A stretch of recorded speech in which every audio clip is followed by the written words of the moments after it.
Good morning student, જય હિન્દ. તો આજે આપણો ટોપિક છે કર્ટિયસ રીઅરેન્જમેન્ટ. તો કર્ટિયસ રીઅરેન્જમેન્ટ જે છે એમાં નામમાં જ પાછળ રીઅરેન્જમેન્ટ છે, તો બધાને ખબર પડી જાય કે આ આપણો ટોપિક આજનો જે છે રીઅરેન્જમેન્ટ ઉપર રિલેટેડ છે. તો આપણે સૌથી પહેલાં બે જે છે એ નેમ રિએક્શન કરી. હવે એના પછી બે રીઅરેન્જમેન્ટ કરવાની છે. એમાંની પહેલી રીઅરેન્જમેન્ટ છે કર્ટિયસ રીઅરેન્જમેન્ટ. તો કર્ટિયસ રીઅરેન્જમેન્ટ જે છે ફર્ધર રિએક્શનની જેમ પણ આપણે ત્રણ પાર્ટમાં સમજશું. સૌથી પહેલાં પ્રિન્સિપાલ, પછી મિકેનિઝમ અને મિકેનિઝમ પછી એપ્લિકેશન. તો ટાઈમ વેસ્ટ ન કરતાં સૌથી પહેલાં સ્ટાર્ટ કરીએ પ્રિન્સિપાલથી. તો આનો પ્રિન્સિપાલ એવો કંઈક છે કે આની હેલ્પથી આપણે એવું રીએરેન્જમેન્ટ કરી શકીએ કે આપણને પ્રાઇમરી એમાઇન સિન્થેસાઇઝ થાય. તો પહેલાં આપણે સમજી લીધું પ્રાઇમરી સિન્થેસાઇઝ થઈ અને પ્રાઇમરી એમાઇન જે છે એ આપણને પ્રોડક્ટમાં સિન્થેસાઇઝ થાય. હવે આપણે થોડુંક ડિટેલમાં પ્રિન્સિપાલ જોઈ લઈએ. સૌથી પહેલાં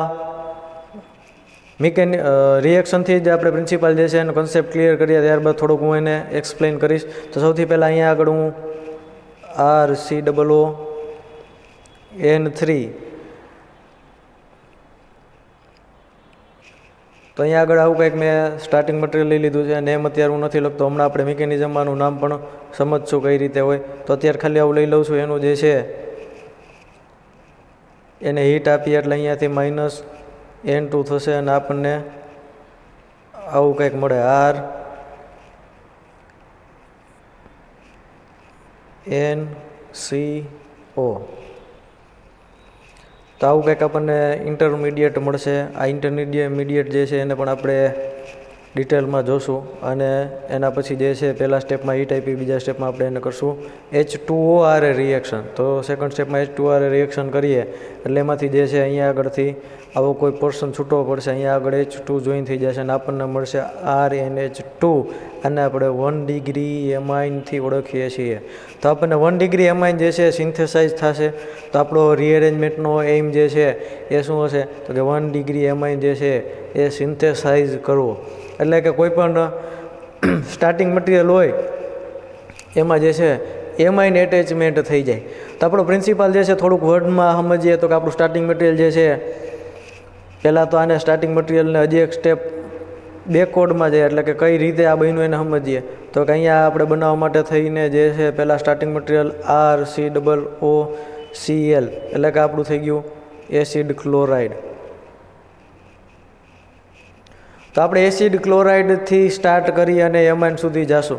તો એસિડ ક્લોરાઇડથી સ્ટાર્ટ કરીએ એટલે એસિડ ક્લોરાઇડ રિએક્ટ વિથ, અહીંયા આગળ આપણે કંઈક આવું જોશે NaN3. તો એને આપણે આને કહીશું સોડિયમ N3 એટલે એઝાઇડ. તો સોડિયમ એઝાઇડ આરે રિએક્શન કરીએ. તો સોડિયમ એઝાઇડ આરે રિએક્શન કરીએ તો આપણને મળશે આવું કંઈક. આનું નોમેનક્લેચર કરીએ તો આટલો ભાગ જે છે એ એસાઇલ છે અને આ જે છે એ N3, આ જે એઝ્યુમ હતું એમ, એટલે એસાઇલ એઝાઇડ. તો આનું નોમેનક્લેચર થઈ ગયું એસાઇલ એઝાઇડ. તો એસિડ ક્લોરાઇડમાંથી થયું એસાઇલ એઝાઇડ. એસાઇલ એઝાઇડમાંથી હજી એક ઇન્ટરમીડિયેટ બની. અહીંયા આગળ RNC અને O આવું ક્યારેક હોય તો RNC અને O double bond, single bond આવું કંઈક હોય તો આ સાયનાઇડ નથી પણ આઇસોસાયનેટ.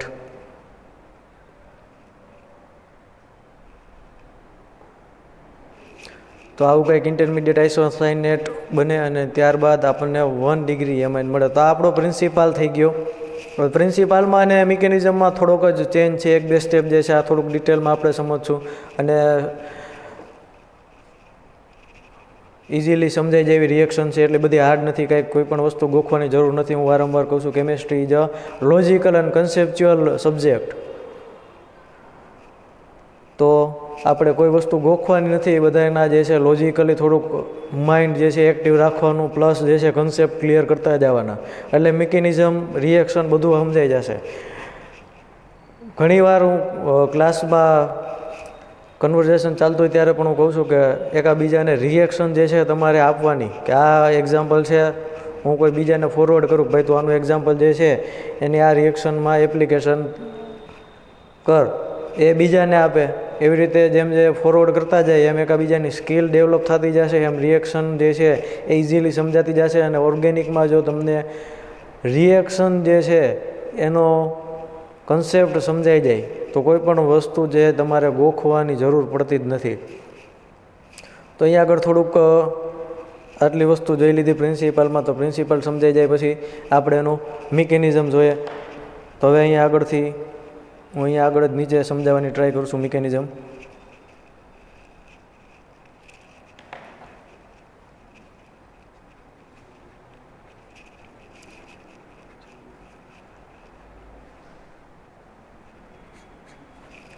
તો હવે આપણે મિકેનિઝમમાં આગળ વધીએ. તો અહીંયા આગળથી પહેલું સ્ટેપ છે ત્યાંથી જ લઈ લઈએ. તો આપણે અહીંયા આગળ પહેલું સ્ટેપ જે છે RCOCl એસાઇલ ક્લોરાઇડ અથવા એસિડ ક્લોરાઇડ જે છે અહીંયા આગળ RCOCl થી લઈ લઈએ. તો આ એસિડ ક્લોરાઇડ છે એની રિએક્શન કરીએ NaN3. તો NaN3 Na એટલે સોડિયમ આપણે ઉપર વાત કરીએ એમ, અને N3 એટલે એઝાઇડ. તો અહીંયા આગળ સોડિયમ એઝાઇડ એની રિએક્શન કરીએ. અહીંયા આગળ આપણને Cl માઇનસ છે, એને પ્લસ છે માઇનસ NaCl, એટલે અહીંયા આગળ આપણને આવું કંઈક પ્રોડક્ટ મળી RCOON3. હવે અહીંયા આગળ થોડુંક આને હું ડીકમ્પોઝ કરું છું. તો અહીંયા આગળથી આ N3 જે છે એને આપણે સમજીએ. તો અહીંયા આગળ આપણે સમજવા માટે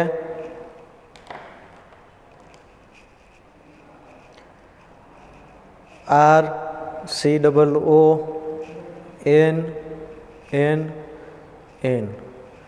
થોડુંક ધ્યાનથી સમજશો આને કે નાઇટ્રોજનની વેલેન્સી જે છે આઉટર શેલમાં 3 ઇલેક્ટ્રોન ફિલઅપ થઈ શકે, એટલે કે 3 બોન્ડ બનાવી શકે. તો અહીંયા આગળ 3 બોન્ડ બનાવે તો નાઇટ્રોજનને બધાને કમ્પ્લીટ કરતા જાય. તો કે અહીંયા આગળથી આ બાજુ કાંઈ છે નહીં, એટલે કમ્પલસરી 3 બોન્ડ આ બાજુ હોવા જોઈએ. તો આ નાઇટ્રોજનના 3 બોન્ડ કમ્પ્લીટ થઈ ગયા. હવે અહીંયા આગળથી અહીંયા 3 બોન્ડ આવી ગયા. તો અહીંયા આગળ આ જે બોન્ડ છે એ કઈ રીતે બન્યો હશે? તો કે અહીંયા આગળથી જે અહીંયા નાઇટ્રોજન પાસે ઇલેક્ટ્રોન પેર હતું એ આખું પેર આ નાઇટ્રોજનને ડોનેટ કર્યું હોય, આ નાઇટ્રોજનને ડોનેટ કર્યું હોય, આ નાઇટ્રોજન આખું ઇલેક્ટ્રોન પેર આ નાઇટ્રોજનને ડોનેટ કર્યું હોય તો પોસિબલ થાય. તો જેને ડોનેટ કર્યું એની ઉપર આવશે માઇનસ ચાર્જ, જેણે એક્સેપ્ટ કર્યું એની ઉપર આવશે પ્લસ ચાર્જ. બે ઇલેક્ટ્રોન આ બાજુ મળ્યા, એટલે કે 2 એક્સ્ટ્રા ઇલેક્ટ્રોન પોતાના હતા એનાથી એક્સ્ટ્રા ઇલેક્ટ્રોન 2 મળ્યા, પ્લસ 1 આ બાજુ, એટલે આપણને સ્ટેબલ થઈ ગયો. તો આવું કંઈક આપણું જે છે એ એસાઇલ એઝાઇડ આ રીતે કંઈક હોય. એમાંથી આ જે છે આ એસાઇલ ગ્રુપ છે અને આ જે છે N3 આ એઝાઇડ ગ્રુપ છે. હવે અહીંયા આગળ આપણને ખબર છે સૌથી સ્ટેબલ છે N2. જો N2 કંઈક આમાં કંઈક થોડોક ચેન્જ થાય તો N2 જે છે એ ગેસ ફોર્મમાં લિબરેટ થઈ જાય. તો પોસિબિલિટી એવી છે કે કાંઈક એવી ચેન્જ થાય તો N2 જે છે ગેસ ફોર્મમાં લિબરેટ થઈ જશે. તો હવે અહીંયા આગળ આટલો કન્સેપ્ટ ક્લિયર થઈ ગયો. હવે અહીંયાથી આપણે આગળ વધીએ. તો અહીંયા આગળથી આપણે આગળ જોઈએ આ જે કન્સેપ્ટ છે સેમ કન્સેપ્ટ આપણે હોફમાન ડિગ્રેડેશનમાં પણ જોઈ ગયા છીએ. કદાચ 3rd સેમમાં તમને યાદ હોય તો હોફમાન ડિગ્રેડેશન સેમ ટાઈપનો કન્સેપ્ટ હતો. તો સેમ ટાઈપનો કન્સેપ્ટ આ જ કન્સેપ્ટ ઉપર બેઝ હતો. હોફમાન ડિગ્રેડેશન કયો કે કટિયસ રિએજમેન્ટ કયો, કાંઈ લાંબો ચેન્જ નથી. બેયનો કન્સેપ્ટ જે છે ચેન્જ સેમ જ છે. તો અહીંયા આગળથી હોફમાન ડિગ્રેડેશન જેવો જ કન્સેપ્ટ છે આનો. તો અહીંયા આગળ આટલી વસ્તુ ક્લિયર થઈ ગઈ. હવે અહીંયા આગળથી જેવું આને આપણે ટેમ્પરેચર આપીએ, અહીંયા આગળ જો મેં મેન્શન કરેલું છે અહીંયા આગળ ટેમ્પરેચર, તો અહીંયા આગળ ટેમ્પરેચર આપું છું. આપણી બુકમાં અથવા રેફરન્સ બુકમાં કેટલું ટેમ્પરેચર છે એ મેન્શન કરેલું નથી, એટલે આપણે ખાલી ડેલ્ટાથી ઇન્ડિકેટ કરશું તો ચાલશે. જ્યારે આપણી રેફરન્સ બુકને ફોલો કરશું, આપણી જે રેફરન્સ બુક હોય સિલેબસ પ્રમાણેની ઘણી બધી રેફરન્સ બુક છે, હું તમને રેફરન્સ બુકના નામ પણ કહીશ કે કયા ચેપ્ટરમાંથી કઈ રેફરન્સ બુક આઈડલ છે. તો રેફરન્સ બુકમાં ટેમ્પરેચર મેન્શન કરેલું હોય તો આપણે એને થોડુંક પ્રિફર વધારે આપશું. તો અહીંયા આગળ કોઈ ટેમ્પરેચર મેન્ટેન કરેલું નથી, એટલે આપણે ખાલી ટેમ્પરેચર ડેલ્ટા લઈ લેશું. ટેમ્પરેચર ડેલ્ટા લઈએ તો અહીંયા આગળથી કંઈક થોડો ઘણો આમાં એનર્જીનો ચેન્જ આવશે. એનર્જીનો ચેન્જ આવશે એટલે સ્ટ્રક્ચર જે છે એમાં થોડીક અનસ્ટેબિલિટી થાય. તો અહીંયા આગળથી ધ્યાનથી જુઓ તો અહીંયા આગળ પાછું હું અહીંયા આનું આ સ્ટ્રક્ચર જે છે એમાં ને એમાં સમજાવવાની ટ્રાય કરું છું કે અહીંયા આગળ એક બાજુ આલ્કાઇલ છે, એક બાજુ ઓક્સિજન છે, એક બાજુ કાર્બન છે. તો કાર્બનની એક બાજુ ઓક્સિજન એટલે ઓક્સિજનની ઇલેક્ટ્રોન નેગેટિવિટી જે છે કાર્બન કરતાં વધારે હોવાની, એટલે કે આ બોન્ડ જે બે બન્યા છે એના ઇલેક્ટ્રોન પોતાના તરફ ઓક્સિજન ખેંચશે. પોતાના તરફ ખેંચે એટલે થોડોક માઇનસ ચાર્જ હશે. તો અહીંયા આગળ આની ઉપર હશે થોડોક પ્લસ ચાર્જ.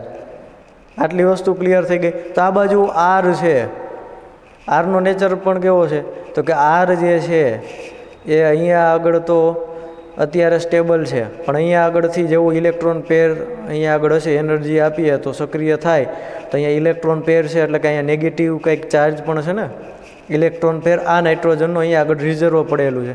તો અહીંયા આગળ માઇનસ ચાર્જ છે, અહીંયા આગળ થોડોક ડેલ્ટા પ્લસ ચાર્જ છે. તો પોસિબિલિટી એવી છે કે આ જે છે આને જે છે ડોનેટ કરવાની ટ્રાય કરે. તો જેવું આ માઇનસ ચાર્જ અહીંયા જે ઇલેક્ટ્રોન પેર હતા એ ઇલેક્ટ્રોન પેર જે છે આ પ્લસ બાજુ એટ્રેક્ટ થાય છે. હજી પ્રોસેસ જે છે એટ્રેક્ટ થાય છે, થઈ નથી ગયા, બે વચ્ચે કોઈ બોન્ડ નથી બન્યો, ખાલી કન્સેપ્ટ સમજીએ છીએ. તો અહીંયા આગળ કાર્બન ઉપર પ્લસ ડેલ્ટા છે, અહીંયા આગળ નાઇટ્રોજન ઉપર એક પેર જે છે રિઝર્વ પડ્યું હતું. તો આ પેર જે છે આ બાજુ થોડુંક એટ્રેક્ટ થાય. જેવું એટ્રેક્ટ થાય અથવા તો બોન્ડ બનાવવાની ટ્રાય કરે તો બોન્ડ ક્યારે પોસિબલ થાય તો કે આ બેમાંથી એક બોન્ડ બ્રેક થાય. તો હવે માની લો કે આ ઓક્સિજનનો બોન્ડ બ્રેક થયો તો અહીંયા ઓક્સિજન ઉપર કંઈક ચાર્જ આવી જાય. ચાર્જ આવી જાય તો પાછો રેઝોનન્સ થાય તો પાછો ડબલ બોન્ડ ફોર્મેશન થઈ જાય. તો એનો કોઈ મિનિંગ નથી. આપણે આગલી રિએક્શનમાં સમજ્યા હતા કે અહીંયા આગળ ડબલ બોન્ડ બ્રેક કરીએ, ચાર્જ જાય, પાછું રોટેશન થાય અથવા તો ચાર્જ અહીંયાથી અહીંયા ટ્રાન્સફર થાય તો સિંગલ બોન્ડ પાછો ડબલ બોન્ડમાં કન્વર્ઝેશન થઈ જાય. તો આ ડબલ બોન્ડને સિંગલ બોન્ડમાં કન્વર્ટ કરવાનો કોઈ મિનિંગ નથી. જો કાંઈ એટેચમેન્ટ થતું હોત તો પોસિબલ થાત, તો કાંઈ એટેચમેન્ટ થયા જેવું છે નહીં. એટલા માટે હવે વારો આવે આરનો. અને બીજા કન્સેપ્ટથી સમજીએ એટલે આર એટલે કે કાર્બન અને આ બાજુ જોઈએ તો ઓક્સિજન. તો બેની ઇલેક્ટ્રોન નેગેટિવિટીનો પણ ડિફરન્સ છે. બે કન્સેપ્ટથી તમે સમજી શકો. તો અહીંયા આગળથી આ જે છે થોડીક વાર માટે આને અહીંયાથી હું બ્રેક કરું છું. તો જેવું આ અહીંયાથી બ્રેક થયું એટલે અહીંયા આગળ હું લખું કાર્બન, ડબલ બોન્ડ ઓક્સિજન, અહીંયા આગળ નાઇટ્રોજન. હવે અહીંયા આગળથી જેવું આ બધું અનસ્ટેબલ થયું, અહીંયા આગળથી આ બોન્ડ બ્રેક થયો એટલે અહીંયા આગળથી જે છે નવો બોન્ડ ફોર્મેશનની શરૂઆત થઈ. નવા બોન્ડ ફોર્મેશનની શરૂઆત થઈ તો આના બોન્ડ જે છે એ વધી ગયા. અહીંયા આગળથી આ પેર જે છે એની જરૂર હવે નથી રહી. અને તો શું કરશે તો કે અહીંયાથી આની હારેનો બોન્ડ જે છે એ બ્રેક કરશે. આની હારેનો બોન્ડ બ્રેક કરે અથવા તો એમ કહે કે આને પણ આ બોન્ડ બ્રેક થાય તો વધારે સ્ટેબલ હોય. તો અહીંયા આગળથી જેવો બોન્ડ બ્રેક થાય એવો આ N2 જે છે એ ગેસ ફોર્મમાં લિબરેટ થઈ જશે. N2 ગેસ ફોર્મમાં લિબરેટ થઈ ગયું.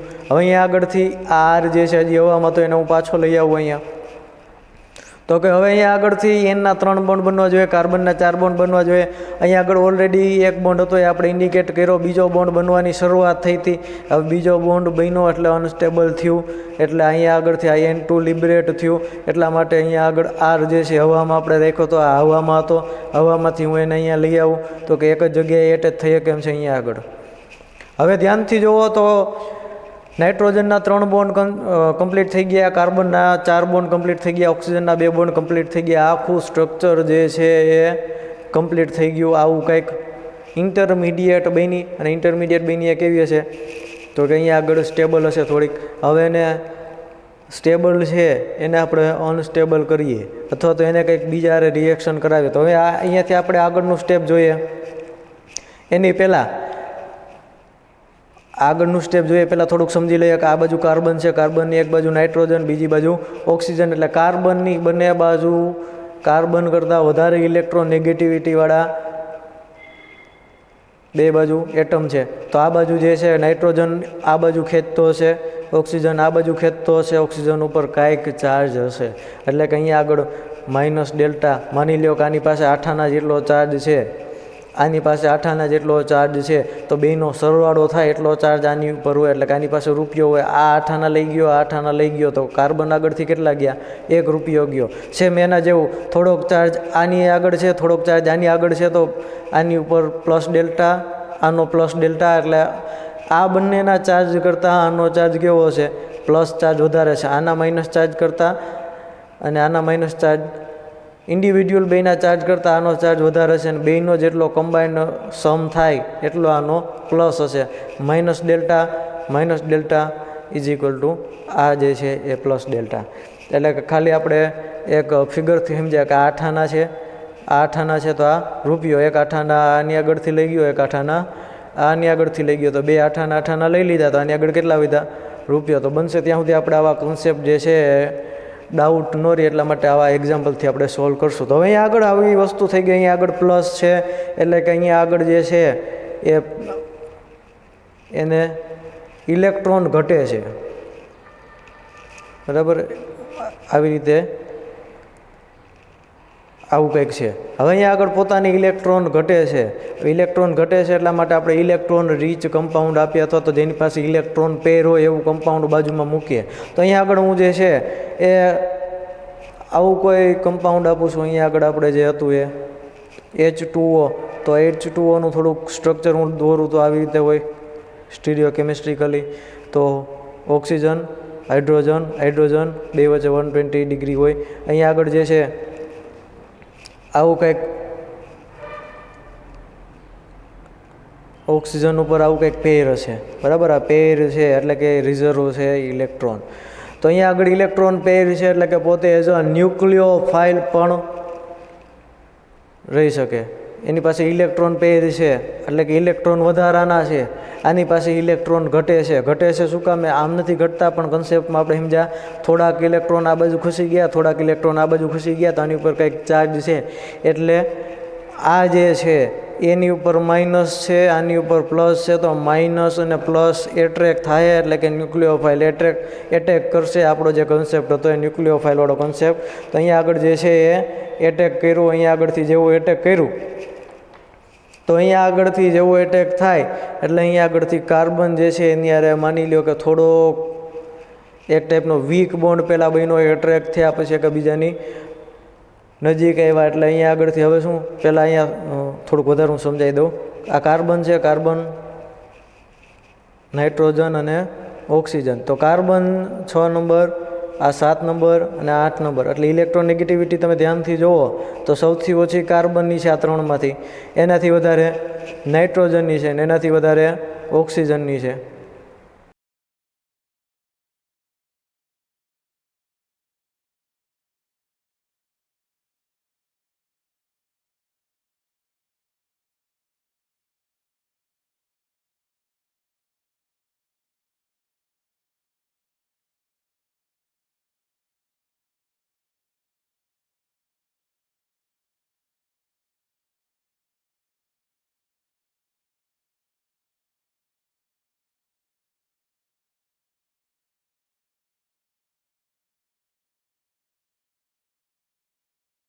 જે છે એ બ્રેક થાય.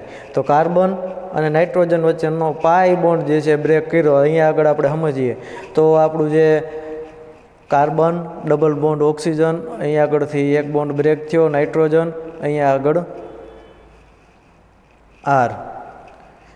હવે અહીંયા આગળ એટેક કર્યો, આવું થયું, આવું કંઈક પોસિબલ થયું. અહીંયા આગળ આપણે એને OH આ થોડીક વાર માટે હું બ્રેકેટમાં લખું છું. આ કોઈ ઇન્ટરમીડિયેટ સ્ટેબલ ઇન્ટરમીડિયેટ નથી એટલા માટે. તો જેવો આ બોન્ડ બ્રેક થાય તો કાર્બન કરતાં આનો ચાર્જ ઇલેક્ટ્રોનેગેટિવિટી વધારે છે તો ઇલેક્ટ્રોન પોતે ખેંચશે એની તરફ, તો અહીંયા નાઇટ્રોજન ઉપર આવશે માઇનસ ચાર્જ. તો આવી રીતે આવું કંઈક ઇન્ટરમીડિયેટ બની. પણ આ સ્ટેબલ નહીં હોય એટલા માટે સ્ટેબલ થવા શું કરશે તો કે અહીંયા આગળ ઓક્સિજનના બોન્ડ વધી ગયો છે તો અહીંયા માટે શું કરશે તો કે અહીંથી હાઇડ્રોજન, કોઈ પણ એક હાઇડ્રોજન જે છે એનો છૂટો પડશે. હાઇડ્રોજન જેવો છૂટો પાડશે કયા ફોર્મમાં છે? પ્લસ ફોર્મમાં. અહીંયા માઇનસ છે તો આનું થોડુંક રીએરેન્જ થઈ અને આપણને આવું કંઈક મળશે. રીએરેન્જ થઈ અને C ડબલ બોન્ડ O, અહીંયા આગળ ઓક્સિજન, અહીંયા આગળ H, અહીંયા આગળ એનની આરે H એટેચ થઈ ગયો, અહીંયા આગળ R. આવી કંઈક ઇન્ટરમીડિયેટ બની. ધ્યાનથી જુઓ તો RNHCO COOH. આ કંઈક એસિડ બની ગયો. જો COOH, આ કંઈક એસિડ બની ગયો. અહીંયા આગળ NH પણ છે અને R પણ છે. તો આનું નોમેનક્લેચર આપણે જોઈએ તો એનું નોમેનક્લેચર પર્ટિક્યુલર નામ થાય કાર્બામિક એસિડ. બુકમાં તમને કંઈ કદાચ નહીં આપ્યું હોય, પણ આનું નામ જે છે એનું નોમેનક્લેચર જે છે કાર્બામિક એસિડ થાય, COCOOH. તો અહીંયા આગળથી હવે આપણે આગળનું છેલ્લું સ્ટેપ જોઈએ. તો આપણો કાર્બામિક એસિડ હતો એને જો પાછું એનું એ સ્ટ્રક્ચર અહીંયા સેમ સ્ટ્રક્ચર લખું છું ખાલી સમજવા માટે. કદાચ ઘણાઈને ખબર ન રહે કઈ રીતે એસિડ બન્યું. તો CO અને OH. હવે કોન્સેપ્ટ ક્લિયર થઈ ગયો. COOH એટલે આ એસિડ બની ગયો. આ બાજુ NH અને R. આનું નોમેનક્લેચર આપણે કર્યું ઉપર આવી રીતે કાર્બામિક એસિડ. તો આનું નામ થાય કાર્બામિક એસિડ. હવે અહીંયાથી આનું રીએરેન્જમેન્ટ પાછું થાય અથવા તો થોડીક એનર્જી મળે તો અહીંયા આગળથી થોડુંક રીએરેન્જમેન્ટ થાય અને એ ટાઈપના રીએરેન્જમેન્ટને ઇન્ટ્રામોલેક્યુલર એસિડ બેઝ રિએક્શન કહેવાય. તો અહીંયા આગળ હું લખું છું. અથવા અહીંયાથી આ સ્ટેપથી અહીંયા સ્ટેપ સુધીના બે સ્ટેપને આપણે કહી શકીએ ઇન્ટ્રામોલેક્યુલર એસિડ બેઝ રિએક્શન.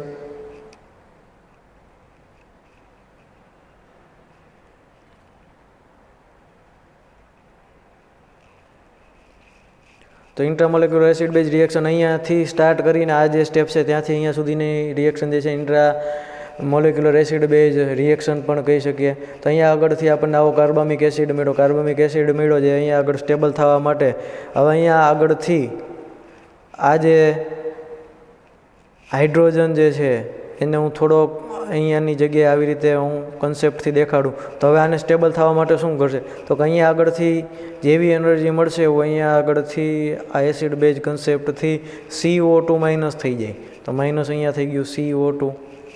કોઈ પણ રિએજન્ટની જરૂર નહીં પડે આ રિએક્શનમાં, ખાલી રીઅરેન્જમેન્ટ થયું છે એટલે જ આપણા કન્સેપ્ટનું નામ રીઅરેન્જમેન્ટ છે. તો અહીંયા આગળથી આ રીઅરેન્જ થઈ ગયું.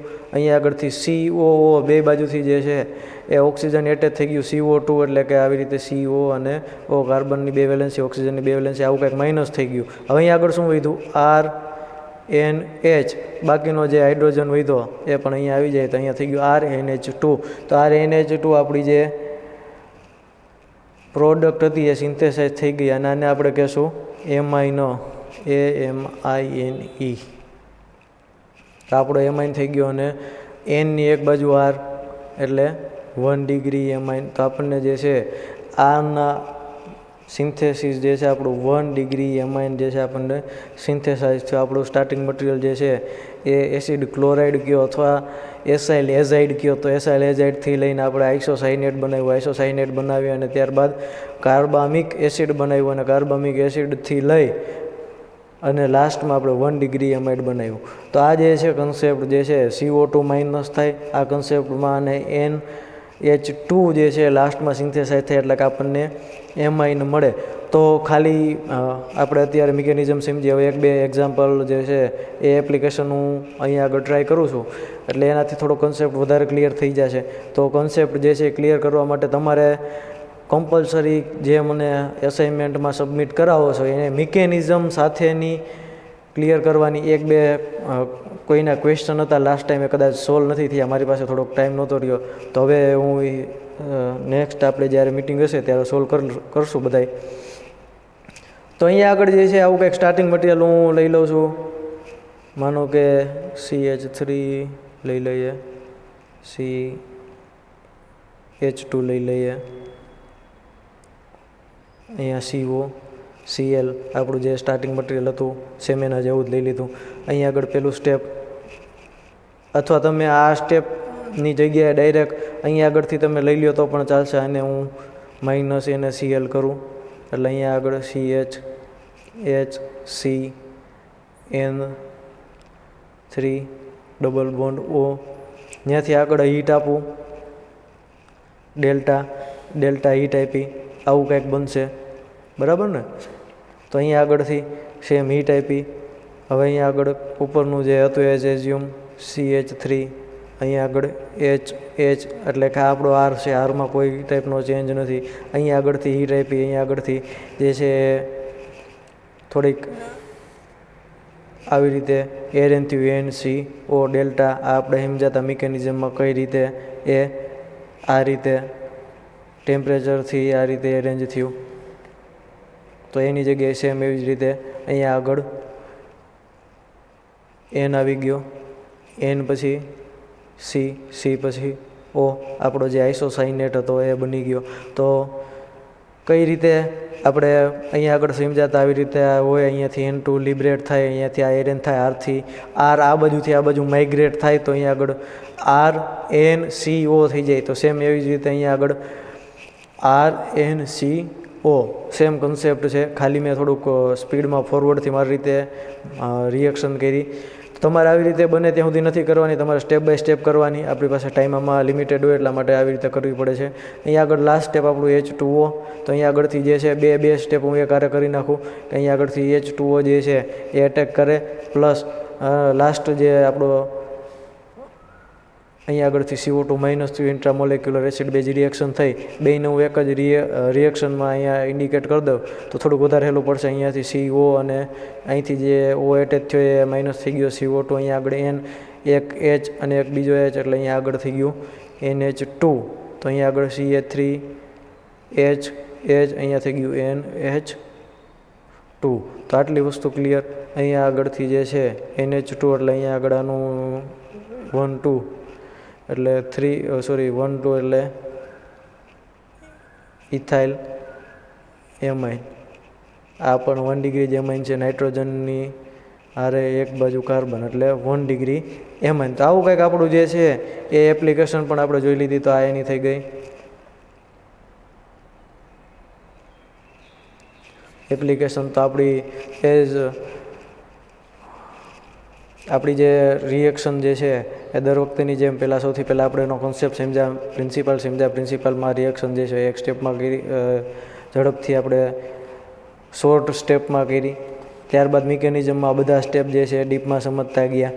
ત્યારબાદ લાસ્ટમાં જે છે આપણે એને કઈ રીતે એપ્લાઇડ કરવી એ આપણે સમજાતા. આવું કાંઈ સ્ટાર્ટિંગ મટીરિયલ અહીંયા આગળ જે છે એઝાઇડ હોય અથવા તો એઝાઇડવાળું સ્ટાર્ટિંગ મટીરિયલ હોય અથવા તો એસાઇલ ક્લોરાઇડવાળું હોય, કોઈ પણ સ્ટાર્ટિંગ મટીરિયલ તમે લઈ શકો. ત્યાંથી સ્ટાર્ટ કરી અને આપણે 1 ડિગ્રી એમાઇન જે છે એનું સિન્થેસાઇઝ થાય.